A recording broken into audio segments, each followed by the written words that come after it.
Mga ka-business baka, samantalahin ko itong pagkakataon na to. Kung po pwede po sana, lalambing ako sa inyo. Supportahan niyo po yung Anime Reactors TV. Solid ka business po yan. Tapos ano po kasi siya, bedridden na po mga ka-business. So sa pamamagitan ng pagbablog, awa ng Diyos nga na monetize na siya. Nagkakaroon siya ng kaunting revenue. Kaya maliliit lang kasi yung views niya. Baka pwede po suportahan natin si Anime Reactors TV. Yan.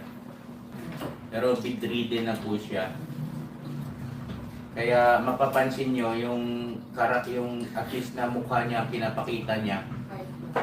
Cartoon character. Portahan po natin yan, Anime Reactors TV.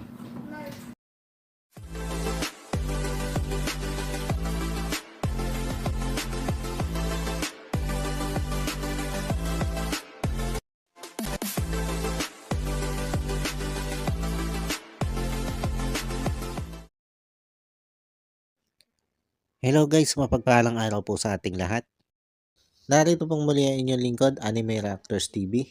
At sa mga hindi pa po nakaka-subscribe dyan sa aking munting channel, ay baka pwede naman pong makipindot na po na subscribe button. At makilike and share na rin po ng aking mga video.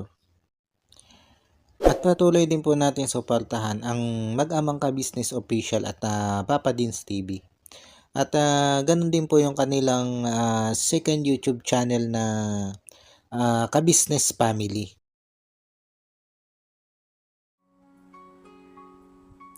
Yung panibagong araw, panibagong reaction ulit po tayo mga ka-business, mga kapapi. At for today's video po ay gawin po natin ng reaction. Itong muling pagbisita nito sila ka-business dito kay Hana.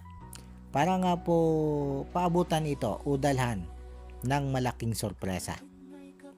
Itong si Hana mga ka-business, mga kapapi, ay anak po ito nitong sila Kuya Macario at Nanay Rosalie. At bukod po dito kay Hana, ay may dalawang anak pang lalaki itong sila Kuya Macario at Nanay Rosalie. Kaya lang, ang dalawang anak na lalaking ito nitong sila Kuya Macario at Ate Rosalie o Nanay Rosalie ay may sakit na autism. At naikwento din dito ni ka-business sa kanyang vlog na ito na noong panahon nagbabiyahe ng tricycle itong si Kuya Macario at itong si Nanay Rosalie naman ay namamasukan doon sa isang lugawan, ay itong si Hana ang mag-isang naiiwang mag-alaga dito sa dalawa niyang kapatid na may autism. At ang nakakabilib dito mga ka-business, mga kapapi, sa batang ito ay habang inaalagaan niya itong dalawa niyang kapatid na may autism, ay nagagawa pa niya mag-aral o nagagawa pa niyang isabay ang kanyang pag-aaral sa pag-aalaga niya dito sa dalawa niyang kapatid. Pero nung panahon namang yon, mga ka-business, mga kapapi, ay ang pag-aaral ay by module. Dahil halos kasagsagan pa yun nung pandemic eh. Pero bagamat module, yung pag-aaral pa nung panahon yon, ay hindi din biro na habang ikaw ay nag-aaral ng iyong module, ay may binabantayan kang dalawang kapatid na may sakit nga pong autism. At ang isa pang mabigat dito mga ka-business, mga kapapi, ay itong isang kapatid nito si Hana ay malaki na. At pag ito'y nagwawala o nagiging hyper, ay nananakit ito, nananabunot, nangungurot, o di kaya ay nangangagat. Yan yung katangian nitong kapatid nitong si Hana na si Mark. Kaya marami din bumilib dito kay Hana noong panahong ito. Dahil nga sa kabila ng obligasyon na naipasa sa kanya o naiatang sa kanya ng kanyang mga magulang na alagaan itong dalawa niyang kapatid na may autism, ayun nga po, naiisabay niya dito ang kanyang pag-aaral. At masasabi natin na naaasikaso nitong si Hana ng mabuti yung pag-aaral niya noon. Dahil nga po sa matataas yung kanyang grade at honor student pa siya noong panahong yon. Sa bagay, hanggang ngayon naman honor student pa rin itong si Hana. Kaya nakakabilib, 'di ba mga ka-business, mga kapapi? At dahil dito sa nakita nila ka-business at Papa Dins na determinasyon dito kay Hana. At gano'n na rin yung talino nitong batang ito. Kaya naman nagpa siya itong sila ka-business at itong si Papa Dins na gawin nila itong scholar.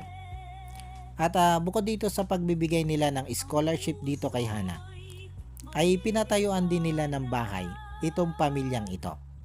At ang pagkakatanda ko ay pang-apat na pabahay project ito ni ka-business. At bukod dito sa pabahay project na ibinigay na ito ni ka-business dito sa pamilya ni Hana, ay binigyan pa sila nito sila ka-business ng pamuhunan sa tindahan. Na kung makikita natin ay hanggang sa ngayon nga po ay eto, nakikita nating andyan pa rin yung tindahan. Hindi man ganun kalago ay pero napanatili nila na may laman yung kanilang tindahan. Pero ito mga ka-business, mga kapapi, kung tutuusin ay pang ilang beses na rin itong nalugi itong tindahan nilang ito. At binigyan lang ito nila ka-business ng isa pang pagkakataon para maibangon yung kanilang tindahan. At ito nga po, nakita naman natin na hanggang sa ngayon ay may laman pa rin yung kanilang tindahan. Sabi ko nga hindi man ganun kalago, pero at least ay nananatiling nandyan yung ibinigay nila ka-business na pangkabuhayan dito sa mag-anak na ito. At bukod nga po dyan sa tindahan na yan, ay naipa-check up na rin ito sila ka-business. Itong dalawang kapatid ni Hana na may sakit na autism. At ang alam ko ay tumutulong itong sila ka-business sa pambili-bili ng panggamot nitong dalawang kapatid ni Hana na ito. Bagamat hindi ito madalas na mai-vlog nito sila ka-business, ay ang alam ko ay tuloy-tuloy naman ang pagtulong dito nila ka-business off in on cam. At bukod kay ka-business ay pinupuntahan din ito ni Papa Dins para nga po tulungan.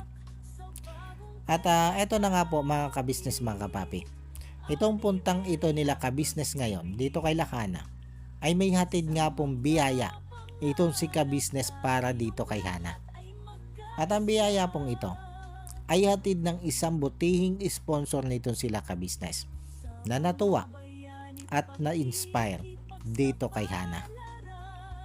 At ang sponsor nga pong ito mga ka-business, mga kapapi, ay nag-abot ng tumataginting na 50,000 pesos. At ang bilin po nitong sponsor na ito ay gagamitin ito sa pag-aaral nitong si Hana.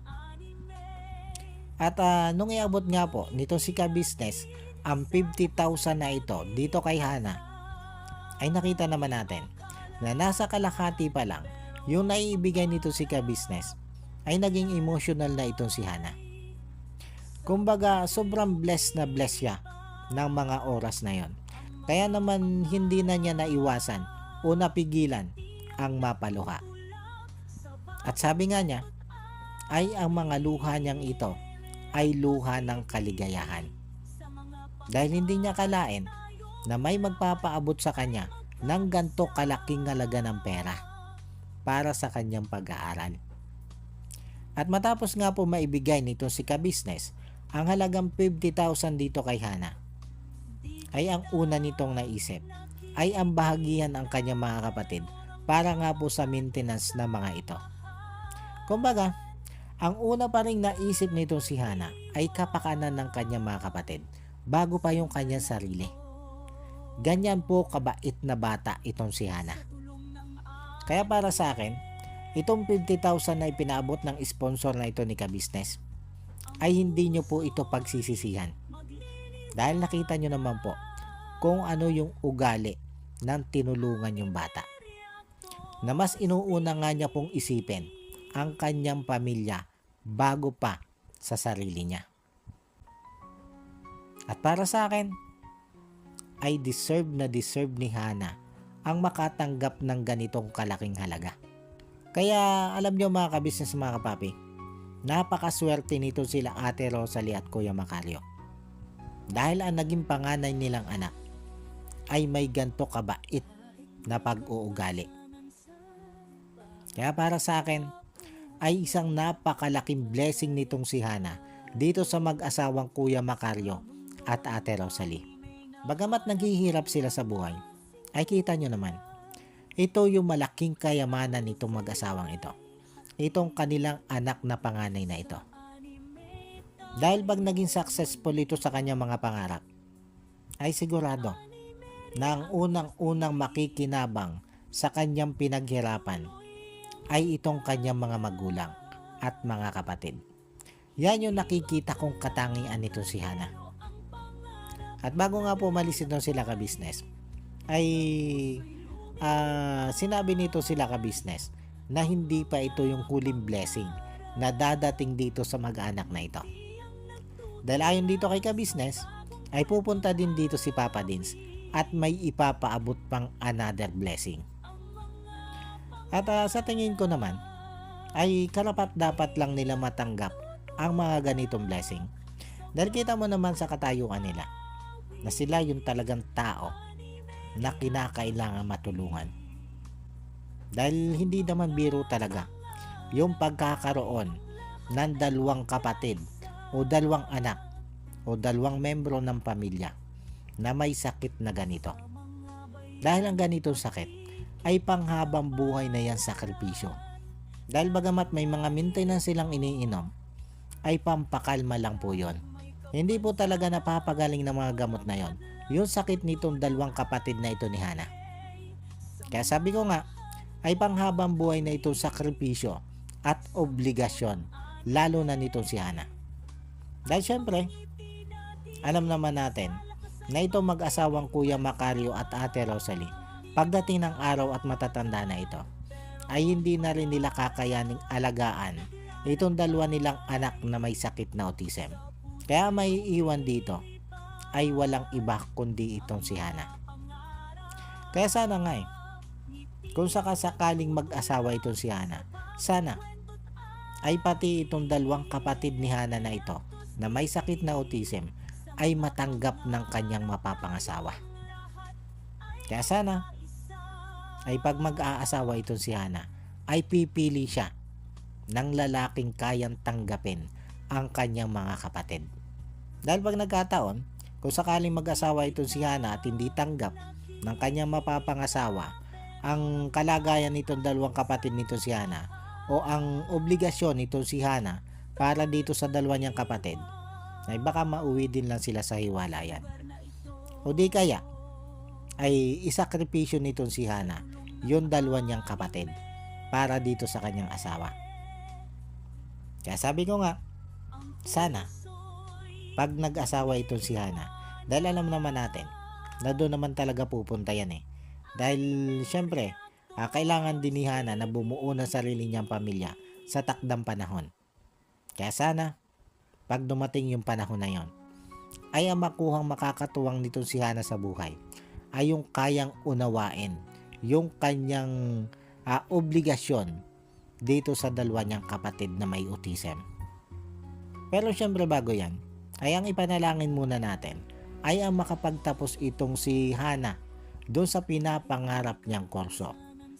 At sana pag nakatapos ito ay magkaroon siya ng magandang trabaho para naman matupad niya yung pangarap niyang maiahon yung kanyang pamilya sa hirap. Sana nga lang ay hindi magbago itong si Hana, lalo na nga doon sa determinasyon niya na maiahon yung kanyang pamilya sa paghihirap. Kaya sana'y matupad mo ang lakat ng iyong pangarap. Paano mga ka-business, mga kapapi? Hanggang dito na lang muna ulit po at sana po'y nagustuhan nyo itong aking reaction video na ito. At muli po ay maraming salamat po sa patuloy pong sumusuporta at sa walang sawa pong nanonood sa aking mga nare-reaction ng video. At sa mga hindi pa po nakaka-subscribe dyan sa muntikong channel, ay baka pwede naman pong makipindot na po ng subscribe button at maki-like and share na rin po ng aking mga video.